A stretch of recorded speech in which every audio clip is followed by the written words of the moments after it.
Good evening friends. আজি আমি শিক্ষা ইউটিউব চেনেলৰ এটি নতুন খণ্ড আমাৰ যি ৰিয়েল লাইফ হিৰোজৰ এটি নতুন খণ্ড লৈ আহিছোঁ আৰু আজিৰ এই নতুন খণ্ডত আমি এনে এজন বিশেষ ব্যক্তিৰ সৈতে কথা পাতিব আহিছোঁ যিজন ব্যক্তিয়ে বিগত 10 বছৰ ধৰি আমাৰ সমাজৰ কাৰণে এটি ব্যতিক্ৰমী পেছাক তেখেতে নিজৰ জীৱিকা হিচাপে লৈছে আৰু সেই জীৱিকাটো হৈছে MLM বিজনেছৰ একজন তেওঁ PUC হোল্ডাৰ বুলি কয়। তেখেতৰ এটা শ্বপিং পইণ্ট আছে আৰু এই শ্বপিং পইণ্টটো বিগত তেখেতে 10 বছৰ ধৰি চলাই আহিছে আৰু তেখেতে চলাই থকাৰ সমান্তৰালকৈ তেখেতে প্ৰায় শতাধিক লোকক তেখেতসকলৰ জীৱিকাৰ পথ তেখেতে দিবৰ কাৰণে সক্ষম হৈছে আৰু তেখেতৰ যি সংগ্ৰামী জীৱন কাহিনী সেই সংগ্ৰামী জীৱন কাহিনীৰ বিষয়ে আজি আমি কথা পাতিব আহিছোঁ আৰু তেখেত হৈছে মিষ্টাৰ সনাতন ঠাকুৰীয়া। নলবাৰী চহৰৰ মাজমজিয়াত তেখেতৰ এই যি শ্বপিং পইণ্টটো আছে আৰু বিগত 10 বছৰ ধৰিয়ে তেখেতে এই ব্যৱসায়ত জড়িত হৈ আছে। আহক আজি তেখেতৰ মুখেৰে আমি তেখেতৰ জীৱন সংগ্ৰামৰ কাহিনী আমি শুনো।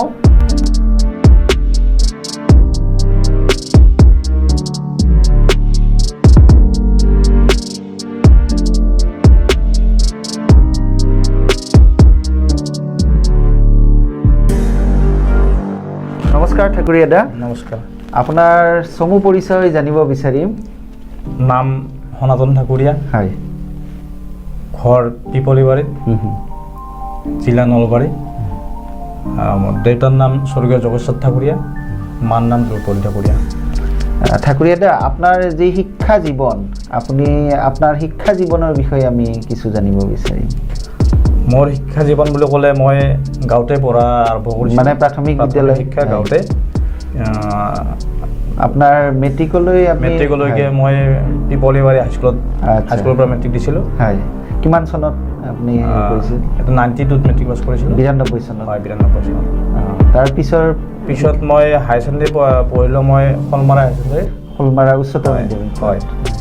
আপোনাৰ শাখা কি আছিল? কলা নে বাণিজ্য? কলা আছিলে। কলা শাখাত আছিল। হয়। আচ্ছা, আপুনি হায়াৰ ছেকেণ্ডেৰী মানে উচ্চতৰ মাধ্যমিকলৈ আপোনাৰ তাৰপিছত বিভিন্ন কাৰণত আৰ্থিক অনাটনৰ কাৰণে সিমানতে সামৰণি কৰিব লগা হ'ল। হয়। আচ্ছা, ঠিক আছে। আপোনাৰ বৰ্তমান যি জীৱন সংগ্ৰাম, আপুনি এইটো বৰ্তমানলৈকে আমি যিমানখিনি আপোনাক কৰিছোঁ যে আপুনি জীৱন সংগ্ৰাম কৰি পেলাই আজিৰ অৱস্থা পাইছে, আপোনাৰ এই জীৱন সংগ্ৰামৰ বিষয়ে চমুকৈ ক'বনে? জীৱন সংগ্ৰাম বুলি ক'লে মই সৰুৰ পৰাই বহুত কাম আৰম্ভ কৰিছিলোঁ। হয়। যিহেতু আপোনাক ক'লোৱে মই হায়াৰ ছেকেণ্ডেৰীৰ পিছত মই পঢ়া নহ'লে, নিশ্চয় তাৰ আগৰ পৰাই মই কাম কৰিছিলোঁ।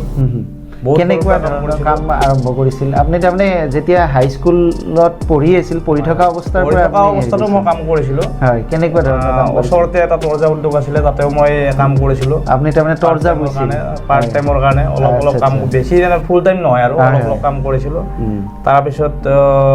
দেউতাৰ ব্যৱসায় আছিলে, ব্যৱসায়টো অকণমান লাগি দিছিলোঁ। তাৰপিছত হায়াৰ ছেকেণ্ডেৰী পাছ কৰাৰ পিছত মই কমপ্লিট বাহিৰত গৈছিলোঁ। আপোনাৰ দেউতাৰ ব্যৱসায়টো কি আছিল? দেউতাৰ ব্যৱসায়টো খুবেই সৰু আছিলে, বহুত ডাঙৰ ব্যৱসায় নাছিলে। আমি জাষ্ট চলিব পৰা ধৰণে চলি আছিলোঁ আৰু তাতকৈ চলিব পৰা আছিলে। এইটো একো নাই, ব্যৱসায়টো ব্যৱসায়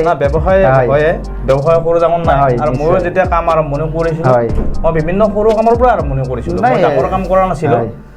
বিভিন্ন সৰু কাম কৰিছিলোঁ। মই আনকি সাধাৰণতো কাম কৰিছিলোঁ। কামৰতো সৰু বৰ নাই, কাৰণতো আমি সৰুৰ পৰাই কাম কৰিছিলোঁ। এতিয়া আজি বিচাৰিলেতো ডাঙৰ কাম নাপায়, সৰু সৰু কামৰ পৰা আৰম্ভণি কৰিছিলোঁ। তাত বিভিন্ন কাম আছিলে, মই বহু কাম কৰিছিলোঁ। গোটেইবিলাক কাম কিন্তু মোৰ সৰু আছিলে, বহুত ডাঙৰ কাম নাছিলে। তথাপি আপুনি দুই এটা কামৰ বিষয়ে মানে মই মাছৰ ব্যৱসায় কৰিছিলোঁ। মাছৰ ব্যৱসায় মইতো ক'লোৱে, এনেকুৱা সৰু সৰু মই অৰুণাচলত মই ডাইৰেক্ট চেলছ মানে ডোৰ টু ডোৰ মাৰ্কেটিং কৰিছিলোঁ। আপোনাৰ প্ৰডাক্ট কি আছিল তাত? হাউচহোল্ড প্ৰডাক্ট আছিল। হাউচহোল্ড প্ৰডাক্ট লৈ। আচ্ছা, বিভিন্ন তেনেকুৱা কাম কৰিছিলোঁ। এতিয়া আপোনাৰ বৰ্তমান সময়ৰ যিটো স্থিতি, আপোনাৰ বৰ্তমান সময়ত আপুনি কি ধৰণে আপুনি প্ৰতিষ্ঠিত হ'ল তাৰ বিষয়ে অলপমান জানিব বিচাৰিম। এনেকৈ বিভিন্ন কাম কৰি থকা সময়ত মই নেটৱৰ্ক মাৰ্কেটিঙৰ অফাৰটো পালোঁ। তেতিয়া হয়তো মই সিমান জনা নাছিলোঁ নেটৱৰ্ক মাৰ্কেটিং কি। পোৱাৰ পিছত তাত শিকি মেলি ইয়াৰে মেইনলি মই আচলতে নেটৱৰ্ক মাৰ্কেটিঙৰ চব অৰ্থাৎ আপোনালোকে জানিব আমাৰ PVC বুলি কয় দোকান কিন্তু নলবাৰী চহৰৰ প্ৰথম দোকানখন মই দিছিলোঁ আজি 10 বছৰ ধৰি মই চলাই আছোঁ এইখন দোকান আচলতে মই নেটৱৰ্ক বিজনেছতকৈও দোকানত বেছি গুৰুত্ব দিওঁ আপোনাক এই ব্যৱসায়লৈ কোনে আনিছিল আপোনাৰ এই যিটো আপুনি ক'লে নেটৱৰ্ক মাৰ্কেটিং হয় এই ব্যৱসায়টোলৈ আচলতে মোৰ ভাইটি আৰু মই লগ লাগি কৰিছিলোঁ এই কামটো দুয়োজনে লগ লাগি কৰিছিলোঁ আপোনাৰ ভাইটিৰ নাম কি ভাইটিৰ নাম পুলক ঠাকুৰীয়া আচ্ছা পুলক ঠাকুৰীয়াই ফিল্ডৰ কামখিনি কৰে নেটৱৰ্কৰ যিটো নেটৱৰ্ক স্প্ৰেড কৰা কামখিনি কৰে আৰু মই মানে দোকানৰ কামখিনি কৰোঁ PVC কামখিনি মই কৰোঁ আপুনি এই কামটোৰ দ্বাৰা লাভৱান্বিত হৈছে নিশ্চয় লাভৱান্বিত হৈছোঁ সেইকাৰণেতো 10 বছৰ ধৰি কৰি আছোঁ হয় হয় আচ্ছা আপুনি আমাৰ দৰ্শকক এটা কথা জনাব নেকি মানে যে নেটৱৰ্ক মাৰ্কেটিং বুলি আমি শুনি থাকোঁ কিন্তু প্ৰকৃততে নেটৱৰ্ক মাৰ্কেটিংনো কি বা এই ব্যৱসায়টোনো কি অলপ আপুনি এইটো নিশ্চয় 10 বছৰৰ অভিজ্ঞতা আপোনাৰ আছে আচলতে নেটৱৰ্ক মাৰ্কেটিংটো খুবেই ভাল হয় খুবেই ভাল ব্যৱসায় এইটো মই যিমানখিনি শিকিলোঁ মই যিমানখিনি জানিলোঁ আৰু মোতকৈ হয়তো আকৌ বেছি ভালকৈ জনা মানুহ ইয়াত আছে থাকিব হয় বা মইতো বিভিন্ন মানুহ লগ পাই থাকোঁ ইয়াতে বিভিন্ন কাষ্টমাৰবিলাক আহে হয় ID হোল্ডাৰবিলাকো আহে বেলেগ মানে কথাবিলাকো ইয়াত পাতে মই গোটেইখিনি জানো কিন্তু ইয়াৰ পৰা যিহেতু ইয়াতে ইনভেষ্টমেণ্ট নাই নেটৱৰ্ক বিজনেছত ইনভেষ্টমেণ্ট নাই লগতে কোনো ৰিস্ক নাই আচ্ছা কোনো ৰিস্ক ল'ব লগা নাই ৰিস্ক ল'ব লগা নহয় মই নক'বলগীয়া দুটামান কথা কওঁ হয় যেনেকৈ নেটৱৰ্ক মাৰ্কেটক মানুহে কিয় বেয়া পায় আচলতে বেয়া পোৱাৰ কাৰণ আচলতে মই এটা বস্তুৰ পৰা আপোনালোকক মই এটা বস্তু দেখাই দিব বিচাৰিছোঁ ধৰি লোৱা হ'ল যে এইখন ধৰক এখন নোট হয় 200 টকা এখন 200 টকাৰ নোট ঠিক আছে হয় এইখনতো সকলোৰে মূল্যৱান বস্তু নিশ্চয় মূল্যৱান কিন্তু মূল্যৱান বুলি তেতিয়াহে মানুহে ভাবে যেতিয়া এখন অৰিজিনেল হয় আৰু যদি এইখন যদি ডুপ্লিকেট হয় ইয়াৰ দৰে বেয়া বস্তু পৃথিৱীত একো নাই নিশ্চয় আৰু নেটৱৰ্ক মাৰ্কেটিংটো এটা তেনেকুৱা বস্তু যে ইয়াত আচলতে অৰিজিনেল বস্তুটো খুবেই ভাল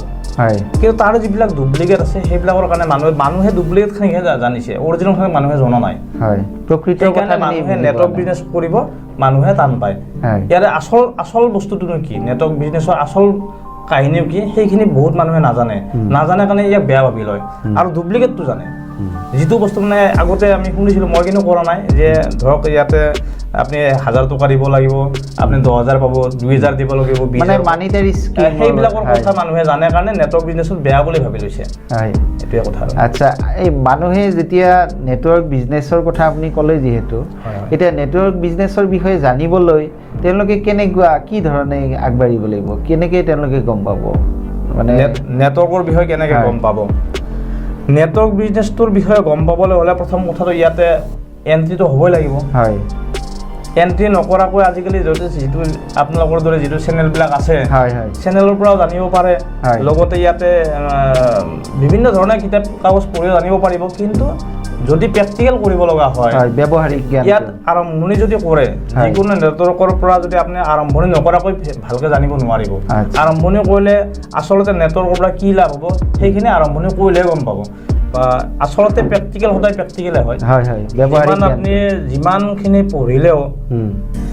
সিমানখিনি যদি প্ৰেক্টিকেল নকৰে তেতিয়াহ'লে কামত আহিব বুলি মই নাভাবোঁ যেনেকৈ আচলতে মই নেটৱৰ্কাৰ আচলতে নহয়ে মই এজন নেটৱৰ্কৰ যোগান ধৰা মানুহে প্ৰডাক্টবিলাক যোগান ধৰা মানুহ সেই হিচাপে মই সেই মানুহবিলাকৰ নেটৱৰ্কাৰবিলাকৰ কথাবিলাক মই শুনিয়ে কথাটো কৈছোঁ যেতিয়ালৈকে ইয়াৰ ভিতৰত সোমাই নপৰিব তেতিয়ালৈকে বিশেষকৈ জানিব নোৱাৰিব আচলতে ইয়াৰ মাহাত্ম্যটো কি আচলতে ইয়াৰ সোৱাদটো পাব নোৱাৰিব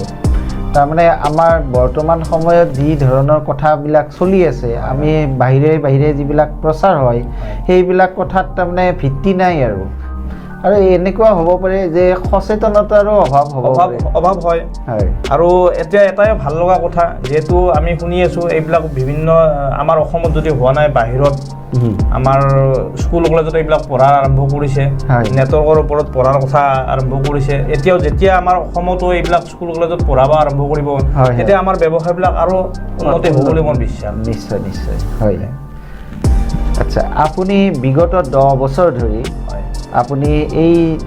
বিজনেছ এই ব্যৱসায়টোৰ লগত জড়িত হৈ আছে ওতঃপ্ৰোতভাৱে জড়িত হৈ আছে এতিয়া আপুনি এই যে উঠি অহা চাম আমাৰ নৱপ্ৰজন্মই এই ব্যৱসায়ৰ দ্বাৰা কেনেদৰে লাভান্বিত হ'ব পাৰে তাৰ বিষয়ে বা তেওঁলোকে আগ্ৰহ আপুনি কি অনুভৱ কৰে তেওঁলোকে আগ্ৰহ অনুভৱ কৰেনে মানে ব্যৱসায়টো যেহেতু চিষ্টেমটো এইটো চিষ্টেম ইয়াতে আমি নতুন বুলি ক'লেও ভুল নহয় হয় যেতিয়া আমি মানুহৰ ওচৰত এইবিলাক কথা আমি লৈ যাম হয় নতুন প্ৰজন্মক আমি ইয়াৰ চিষ্টেমৰ ওপৰত জনাম হয় তেতিয়া তেখেতসকলে আকলে নিশ্চয় ল'ব হয় আৰু আকলে ল'লে তেখেতসকল লাভান্বিত হ'ব কাৰণ মই জানো যে মই এই কামটো কৰিয়ে আজি ইমান বছৰে সুন্দৰ এটা জীৱন যাপন কৰি আছো আপোনাৰ পৰিয়াল চলি আছে আৰু আপোনাৰ লগতে আৰু কিমান মান পৰিয়াল হেৰি হৈ আছে মোটামুটি মোৰ গ্ৰুপতো মোটামুটি 500 এবভ মানুহ সুন্দৰকৈ চলি আছে 500 পৰিয়াল চলি আছে মই ভাবো যদি ইয়াৰ বিষয়ে যদি ভালকৈ আমি প্ৰত্যেককে জনাওঁ প্ৰত্যেক মানুহে আহিব নিশ্চয় আচ্ছা ঠাকুৰীয়া দা আপোনাৰ পৰা আৰু এটা কথা জানিব বিচাৰিম যে আপোনাৰ ভৱিষ্যত পৰিকল্পনা কি ভৱিষ্যত পৰিকল্পনা বুলি ক'লেতো বহুতেই আছে মানে ব্যৱসায়িক লৈ মই বাকী ক'বলৈ মই নাযাওঁ ব্যৱসায়িক লৈ পৰিকল্পনা এনেকুৱা আছে যে চাওক যেতিয়া মই আৰম্ভণি কৰিছিলোঁ ইয়াৰে যিটো PUC বুলি কয় আমাৰ PUCটো আৰম্ভণি কৰিছিলোঁ তেতিয়া বহুত সৰু আছিলে আৰু কিমান মান টকাৰে বেছি টকাৰে ইনভেষ্ট কৰা নাছিলোঁ মই 1.5 লাখ 2 লাখ টকাৰ মানে ইনভেষ্ট কৰিছিলোঁ তেতিয়াৰ পৰা মই এনেকৈ আগবাঢ়ি গৈ এতিয়াতো বহুত প্ৰডাক্ট আহিলে আগতে 2-4টা মাত্ৰ প্ৰডাক্ট আছিলে বেছি প্ৰডাক্ট নাছিলে 2-4টা প্ৰডাক্ট আছিলে এতিয়া বহুত প্ৰডাক্ট আহি গ'ল কিমান ভাল 600ৰ ওপৰত প্ৰডাক্ট ভাল প্ৰডাক্ট আছে মানে 600ৰ ওপৰত প্ৰডাক্ট আছে আৰু অনাগত দিনত আৰু বহুত প্ৰডাক্ট আহিব বুলি আমাক জনাই আছে আৰু সেই ক্ষেত্ৰত মই ভাবোঁ মোৰ এনেকুৱা এটা কল্পনা এটা আছে নলবাৰীত এটা সুন্দৰ শ্ব'ৰুম এটা কৰি গোটেই প্ৰডাক্টখিনিকে ৰাইজৰ মাজত সুন্দৰকৈ আগবঢ়াই দিব পাৰোঁ তেনেকুৱা এটা মোৰ কল্পনা এটা আছে আচ্ছা আপোনাৰ এই যিটো আপুনি ক'লে MLM বা মাল্টি লেভেল মাৰ্কেটিং বা নেটৱৰ্ক মাৰ্কেটিং বুলিয়ে আমি সাধাৰণতে জানো আপোনাৰ এই যিটো আপোনাৰ যিটো শ্বপিং পইণ্ট বা আপোনাৰ যিখন দোকান এই দোকানখনৰ পিকআপ চেণ্টাৰত আপোনাৰ কি সামগ্ৰী পোৱা যায় কেনেকুৱা ধৰণৰ সামগ্ৰী বুলি ক'বলৈ হ'লে ৰাতিপুৱা উঠাৰ পৰা টোপনিৰ পৰা উঠাৰ পৰা ৰাতি শোৱালৈকে যিমানখিনি আপোনাক বস্তুৰ প্ৰয়োজন হয় মোটামুটি এবাৰ গোটেইখিনি পায় বুলি ক'লে ভুল নহয় হয়তো 2-এটা প্ৰডাক্ট আহি পোৱা নাই সেইখিনি অহাৰ খুবেই সম্ভাৱনা আছে গোটেইখিনি প্ৰডাক্টে আপুনি পাব লাগতে আচ্ছা একজন গ্ৰাহক হিচাপে মই আপোনাক সুধিছোঁ যে একজন গ্ৰাহকে আপোনাৰ দোকানখনলৈ আহিলে তেওঁ কি লাভ পাব মানে যদি সাধাৰণ গ্ৰাহক এজন তেওঁ এই বিষয়ে একো নাজানে তেওঁ ধৰক আপোনাৰ ওচৰলৈ আহিল আপোনাৰ ইয়াতে বস্তু ক্ৰয় কৰিলে বেলেগ তেখেত দোকান এখনত নগৈ আপোনাৰ দোকানলৈ আহিছে এতিয়া আপোনাৰ দোকানখনলৈ আহিলে তেখেতে কি লাভ পাব কিয় আহিব তেওঁ কিয় আহিব প্ৰথম কথাটো হ'ল যে বজাৰৰ যিবিলাক বস্তু তাতকৈ আমাৰ ইয়াত কোৱালিটি 100% ভাল কোৱালিটিৰ বস্তু পাব ইয়াতে 100% বেলেগতকৈ অলপ হ'লেও ভাল কোৱালিটিৰ বস্তু পাব ইয়াতে লগতে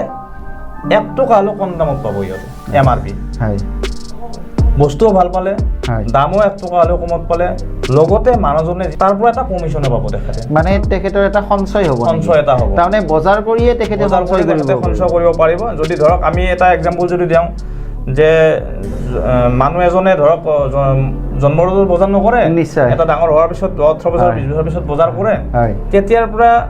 মানুহজন যিমান বয়সলৈকে বজাৰ কৰে যদি শেষত সোধা যায় যে আপোনাৰ কিমান টকা আপুনি ৰাহি কৰিলে মেক্সিমাম মানুহৰ হাতত টকাই নাথাকে মানে বজাৰ কৰিছে আৰু খৰচ হৈ গৈছে মানে আমি যদি এটা আলোচনা কৰোঁ যে মানুহজনে বজাৰ যেতিয়াৰ পৰা ষ্টাৰ্ট কৰিব তেতিয়াৰ পৰা যদি ইয়াত বজাৰ কৰি থাকে যেতিয়ালৈকে বজাৰ শেষ কৰিব মানে কোনটো কৈছোঁ তেখেত নাই এটা সময়ত তেখেত ল'ৰা ছোৱালী নিশ্চয় তেতিয়া তেখেতে বাদ দিব বজাৰ কৰাটো সেই যেতিয়া বাদ দিব তেতিয়ালৈকে তেখেতে যদি পইচাটো একাউণ্টৰ পৰা ওলাই নলয় বহুত টকা পাব বুলি মোৰ বিশ্বাস মানে ধৰি লওক এজন মানুহে মাহত 1000 টকা তেখেতে আপোনাৰ দোকানখনত বজাৰ কৰিলে আৰু বজাৰ কৰিলে তেখেতে অতি কমেও 200 টকা মান 200 টকা বুলি নকওঁ ইয়াতে কেলকুলেশ্যন বহুত আছে 200ৰ বেছিও পাব পাৰে কমো হ'ব পাৰে সেইটো মই ক'ব যোৱা নাই যেটো কেলকুলেশ্যন ইয়াত হোৱা নাই কিন্তু এটা ভাল এমাউণ্ট তেখেতৰ ৰাহি হয় ভাল এমাউণ্ট এটা তেখেতৰ ৰাহি হ'ব তেনেকৈ ৰাহি কৰি যদি বহু বছৰ ধৰি তেখেতে একাউণ্টৰ পৰা পইচাটো নোলায় তেতিয়াহ'লে তেখেতৰ ভাল এটা ধন এটা জমা হ'ব মই এনেকুৱা এখন দোকান দিছোঁ হয় যিখন দোকানত চব ধৰণৰ মানুহ আহিব পাৰে হয় যাৰ ধৰক ডেইলি ইনকাম কম হয় তেখেতো আহিব পাৰে কাৰণ তেনেকুৱা প্ৰডাক্ট আছে হয় যেনেকৈ ধৰক 1 টকাৰ চেম্পুটো হয় 9 টকাৰ চাবোনটো হয় তেনেকুৱা সৰু সৰু প্ৰডাক্ট 9 টকাৰ যি চাবোনৰ কথা গা ধোৱা চাবোন পোৱা যায় আৰু এনেকুৱা প্ৰডাক্টো আছে যিটো প্ৰডাক্ট নেকি অলপ বেছি আমি ভাবিব নোৱাৰা মানুহে ব্যৱহাৰ কৰে বেছি ধনী মানুহে ব্যৱহাৰ কৰে তেনেকুৱা প্ৰডাক্টবিলাকো মোৰ লগত আছে আমাৰ ইয়াতে আছে লগতে এনেকুৱা কিছুমান প্ৰডাক্ট আছে যিটো নেকি গোটেই ইণ্ডিয়াখনত বিচাৰিলেও বেলেগত নাপায় অকল মোৰ তাতে পায় সেইটোৱে তাতে মই আনন্দ পাওঁ আপুনি যে ক'লে আপোনাৰ দোকানখনত এটি বিশেষ বস্তু পোৱা যায় যিটো বস্তু আপোনাৰ গোটেই ভাৰতবৰ্ষত বেলেগ দোকানত বিচাৰি পোৱা নাযায় সেই বিশেষ বস্তুটোৰ বিষয়ে আমি জানিব বিচাৰিম আপোনাৰ পৰা বিশেষ বস্তুটো বুলি ক'লে এতিয়াতো বহুত প্ৰচাৰ হৈ আছে হয় আচলতে মানুহে নাজানে বস্তুটো ক'ত পায় বহুতে খাইছে হয় কিন্তু ক'ত পায় নাজানে খাদ্য বস্তু হয় আচলতে মানুহে বহুতে নামটোও ভুলকৈ কয় যিয়ে নহওক খাওঁতে মাংসৰ দৰে লাগিব কিন্তু মাংস নহয় মাংসৰ দৰে লাগিব কিন্তু মাংস নহয় আচ্ছা কমপ্লিট ভেজিটেবল বস্তু হয় বহুত মানুহে খাইছে এতিয়ালৈকে কিন্তু ক'ত পায় নাজানে আচলতে যে মোৰ ইয়াত পায় সেইটো কথা মানুহে নাজানে মানে আপোনাৰ নলবাৰী যি চহৰ আছে নলবাৰী চহৰৰ বেলেগ দোকানেও আপোনাৰ পৰা লৈ যায় মোৰ পৰা লৈ যায় সিহঁতে বিক্ৰী কৰে কিন্তু আচলতে যে আমাৰ এইটো কোম্পানীত পায় এইটো কথা বহুতে নাজানে আৰু সেইটো বৰ্তমান প্ৰচাৰ বহুত হৈ আছে সেইটোৰ ওপৰত আৰু স্বাস্থ্যৰ ক্ষেত্ৰত কেনেকৈ স্বাস্থ্যৰ ক্ষেত্ৰত চাওক মাংস খালে যিটো উপকাৰ পাব 100% সেইখিনি উপকাৰ পাব কিন্তু মাংসৰ পৰা যিটো ক্ষতি বুলি মানুহে কয় মইতো ইমান নাজানো মাংসৰ পৰা কি ক্ষতি হয় কিন্তু মাংসৰ পৰা যিটো ক্ষতি হয় বুলি মানুহে ডাক্তৰে কয় সেই ক্ষতিখিনি এইটোত নহয় প্লাছ পইণ্ট এইটোৱে যে ক্ষতিটো নহয় কিন্তু মাংসৰ পৰা যিটো পাব লগা সেইটো সম্পূৰ্ণ পাব এইটো প্ৰডাক্টৰ বিষয়টো আপোনালোকক জনালোঁ আৰু এনেকুৱা কিছুমান আৰু প্ৰডাক্ট আছে যিটো প্ৰডাক্ট বাহিৰত নাপায় যেনেকৈ অৰাইজনেল এনেকুৱা এটা মানে ইনগ্ৰেডিয়েণ্ট হয় সেইটো বিভিন্ন বেমাৰৰ কাৰণে ভাল সেইটো কোন বেমাৰৰ কাৰণে এইটো ধানৰ পৰা এইটো বিভিন্ন বেমাৰৰ কাৰণে যিটো ভাল সেই প্ৰডাক্টটো অকল আমাৰ ইয়াতে পায় বুলি মই জানো এইটো মেডিচিন নেকি মেডিচিন বুলি নকয় এইটো ফুড প্ৰডাক্ট হয় ফুড সাপ্লিমেণ্ট এইটো টেবলেট আকাৰত আছে টেবলেট ফৰ্মত আছে এইটোৰ পৰা বহুত মানুহে ৰিজাল্ট পাইছে ভাল পাইছে মানে ধৰক এই হাই প্ৰেছাৰ হওক বা থাইৰয়ড হওক বা আপোনাৰ ধৰক মইতো জনাত এতিয়া যিমানখিনি আপোনাৰ বেমাৰ হ'ব প্ৰত্যেক বেমাৰতে অকণমান হ'লেও কামত আহিব এতিয়া আচ্ছা যিমানখিনি বেমাৰ হ'ব চব বেমাৰতে অকণমান হ'লেও কামত আহে মানে ব্যৱহাৰ কৰিব পাৰে আৰু কোনো বেমাৰ নাথাকিলেও ব্যৱহাৰ কৰিব পাৰে ফিউচাৰৰ প্ৰটেকশ্যনৰ কাৰণে ব্যৱহাৰ কৰিব মানে প্ৰতিৰোধ ক্ষমতা বৃদ্ধিৰ কাৰণে আচ্ছা এইটো আমাৰ দৰ্শকে জানি নিশ্চয় ভাল পাব আৰু আপোনাৰ দোকানত বা আপোনাৰ হেৰিত আহিলে তেওঁলোকে পাব নিশ্চয় পাব আপুনি কি নামটো আৰু এবাৰ কৈ দিব আচ্ছা এইটো গামা অৰাইজনেল মানে বেলেগ ঠাইত আৰু বিচাৰি পোৱা নাযায় আৰু গামা অৰিজিনেল বেলেগ ঠাইত পায় বুলি মই কনফাৰ্ম নহয় আচ্ছা আপুনি যিমান দূৰ জানে কনফাৰ্ম নহয় ধন্যবাদ আপোনাৰ এই ইনফৰমেশ্যনৰ কাৰণে ঠাকুৰীয়া দা বিগত 10 বছৰ ধৰি আপুনি এই MLM বা নেটৱৰ্ক মাৰ্কেটিঙৰ লগত জড়িত হৈ আছে ওতঃপ্ৰোতভাৱে জড়িত হৈ আছে আপোনাৰ পৰা আজি আমি বহুতো নজনা কথা জানিব পাৰিলোঁ বা আপোনাৰ যোগেদিয়ে আমাৰ দৰ্শকক জনাব পাৰিলোঁ আৰু ভৱিষ্যত সময়তো আমি আৰু এনেকুৱা ব্যক্তি আছে নেকি যাৰ পৰা আমি আৰু গভীৰভাৱে বা আমাৰ দৰ্শকে আৰু কিছুমান প্ৰশ্ন থাকে যিবিলাক তেওঁলোকে জানিব বিচাৰে তেনেকুৱা কোনোবা ব্যক্তি আছে নেকি যাৰ লগত আমি এনেকুৱা আপোনাৰ আজি যেনেকৈ কথা পাতিছে তেখেতৰ লগত কথা পাতি আৰু আমি আমাৰ দৰ্শক উপকৃত হ'ব পাৰে নিশ্চয় মোতকৈ ভালকৈ আপোনালোকক ইয়াৰ বিষয়ে জনাব আৰু আছে ব্যক্তি যিজনে মোক এই প্লেটফৰ্মত আনিছে গোটেই উত্তৰ পূৰ্বাঞ্চলত তেখেতে ইয়াৰ ওপৰত বিস্তৃতভাৱে ভালকৈ কাম কৰি আছে মইতো এটা সীমাত বন্দী হৈ আছোঁ যিহেতু মই এইখন চলাই আছোঁ আৰু মাজে মাজে ময়ো নকৰা নহয় কৰি আছোঁ কাম তেখেতৰ পৰা আপোনালোকে সুন্দৰভাৱে জানিব বা ৰাইজক জনাব পাৰিব বুলি মোৰ বিশ্বাস এটা আছে মই এড্ৰেছটো দিয়া দিম তেখেতৰ লগত যোগাযোগ কৰি আপোনালোকে ভালকৈ জনাৰ আপোনাক বহুত ধন্যবাদ আমাৰ যি শিক্ষা ইউটিউব চেনেল সন্দৰ্ভত আপোনাৰ মতামত কি জানিব আমি বিচাৰিম চাওক এটা পৰিৱৰ্তন আমি সৰুতে যিবিলাক বস্তু পোৱা নাছিলোঁ সেইবিলাক দেখা নাছিলোঁ পোৱা নাছিলোঁ সেইবিলাক এতিয়া দেখিব ওলাইছোঁ এতিয়া বহু মানুহে কিতাপত নপঢ়া বস্তু ইউটিউব চেনেলৰ পৰা জানিব পাৰিছে সেই হিচাপে মই নথৈ আনন্দিত আপোনালোকে আহি মোৰ পৰা এটা নিশ্চয় এইটো এৰি লোৱাৰ কাৰণে আৰু ভৱিষ্যত আৰু বহুত আগবাঢ়ি যাওক শিক্ষা ইউটিউব চেনেলটো বহুত আগবাঢ়ি যাওক বুলি মোৰ শুভকামনা থাকিল আৰু আপোনালৈকো আপোনাৰ সুস্বাস্থ্য আমি কামনা কৰিছোঁ আপোনাৰ যি ব্যৱসায় আৰু বিস্তৃত হওক আৰু আপুনি যি ধৰণে আজি সমাজ সেৱাৰ যি মনোবৃত্তি লৈ আপোনাৰ এই ব্যৱসায় আৰম্ভ কৰিছে এইটো পূৰ্ণতা লাভ কৰক আৰু সেইখিনি কৈ আজিলৈকে এৰিছোঁ নমস্কাৰ ধন্যবাদ বন্ধুসকল সময় সলনি হৈছে আৰু সময় সলনি সময়ৰ লগে লগে আমাৰ জীৱন যাত্ৰা বা আমাৰ যি আমাৰ যি কাম জবৰ ক্ষেত্ৰতো আমাৰ সলনি আহি পৰিছে সলনি হৈছে বা আমি সলনি হোৱা উচিত আৰু এই যিটো আজিৰ আমাৰ এই যি ৰিয়েল লাইফ হিৰ'জৰ যিজন আমাৰ ৰিয়েল লাইফ হিৰ' সনাতন ঠাকুৰীয়া তেখেতেও এনেকুৱা এজন ব্যক্তি যিয়ে সময়ৰ লগত তেখেতে নিজকে সলনি কৰিছে আৰু সময়ৰ লগত সলনি কৰি তেখেতে এটি নতুন ব্যৱসায় আমাৰ মাজলৈ লৈ আহিছে আৰু এনেকুৱা ব্যৱসায় আজিৰ সময়ত একবিংশ শতিকাত এনেকুৱা ব্যৱসায় সমগ্ৰ বিশ্বতে এক প্ৰাধান্য লাভ কৰিবলৈ সক্ষম হৈছে তেখেতৰ নিচিনাকৈ আমাৰ নৱপ্ৰজন্ময়ো এই এনেকুৱা ধৰণৰ ব্যৱসায়ত মন মেলিব পাৰে আৰু কেৱল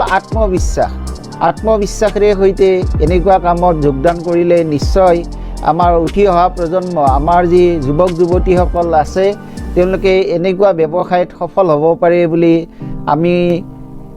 ক'ব পাৰোঁ আৰু আমি আশা ৰাখিছোঁ এনেকুৱা ধৰণে আৰু বিভিন্ন ধৰণৰ বিষয় এনেকুৱা আমি ব্যৱসায় লৈ জড়িত বিভিন্ন ধৰণৰ বিষয় বা বিভিন্ন ধৰণৰ সফল ব্যক্তিক আপোনালোকক আমাৰ এই চেনেলৰ জৰিয়তে পৰিচয় কৰি দিম আৰু আগন্তুক সময়ত আপোনালোকে আমাৰ এই এনেদৰে সঁহাৰি জনাই থাকিব আপোনালোকে আমাৰ শিক্ষা ইউটিউব চেনেলটোক ছাবস্ক্ৰাইব কৰিবলৈ নাপাহৰিব আপোনালোকে আমাৰ শিক্ষা ফেচবুক পেজক ফ'ল' কৰিবলৈ নাপাহৰিব আৰু সদশেষত এটা কথাই ক'ব পাৰোঁ যে আগন্তুক সময়ত আমাৰ যি ডাঙৰ সমস্যা হিচাপে দেখা দিছে যি নিবনুৱা সমস্যা এই নিবনুৱা সমস্যা সমাধানৰ ক্ষেত্ৰত নিঃসন্দেহে MLM বা মাল্টি লেভেল মাৰ্কেটিং বা নেটৱৰ্ক মাৰ্কেটিঙে এটি প্ৰভাৱশালী ভূমিকা গ্ৰহণ কৰিব পাৰে বুলি আমি ক'ব পাৰোঁ নিশ্চয়কৈ কাৰণ আমি আমাৰ এই ৰিয়েল লাইফ হিৰ'জৰ যি আমাৰ বিশেষ অতিথিজনৰ বক্তব্যই ইয়াত প্ৰতিফলিত কৰিছে আৰু শেষত আপোনালোক আটাইকে আপোনালোকৰ সুস্বাস্থ্য কামনা কৰি আমাৰ আজিৰ এই ভিডিঅ'টো ইমানতে সামৰণি মাৰিছোঁ নমস্কাৰ